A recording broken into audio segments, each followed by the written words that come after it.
एक दूर के देश में एक खूबसूरत रानी रहती थी जिसका नाम स्नो वाइट था। उसकी त्वचा बर्फ की तरह सफ़ेद, उसके बाल काले कौवे की तरह काले और उसके होंठ लाल गुलाब की पंखुड़ियों की तरह थे। रानी की एक दुष्ट सौतेली माँ थी जो हमेशा खुद को सबसे खूबसूरत समझती थी। एक दिन रानी का जादुई दर्पण बोला, रानी, तुम जंगल की सबसे खूबसूरत महिला हो, लेकिन एक दिन तुम्हारी सौतेली बेटी स्नो वाइट तुमसे भी ज्यादा खूबसूरत हो जाएगी। सौतेली माँ गुस्से से भर गई और उसने स्नो वाइट को मारने का फैसला किया।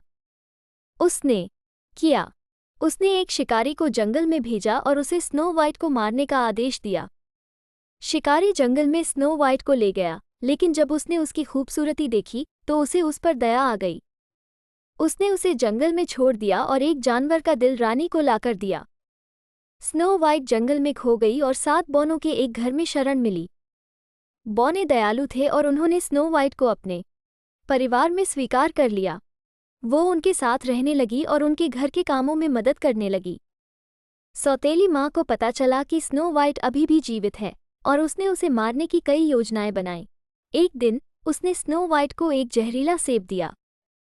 स्नो वाइट ने सेब का एक टुकड़ा खाया और बेहोश हो गई। बौनों ने उसे एक कांच के ताबूत में रखा और उम्मीद की कि कोई दिन उसे जगा पाएगा।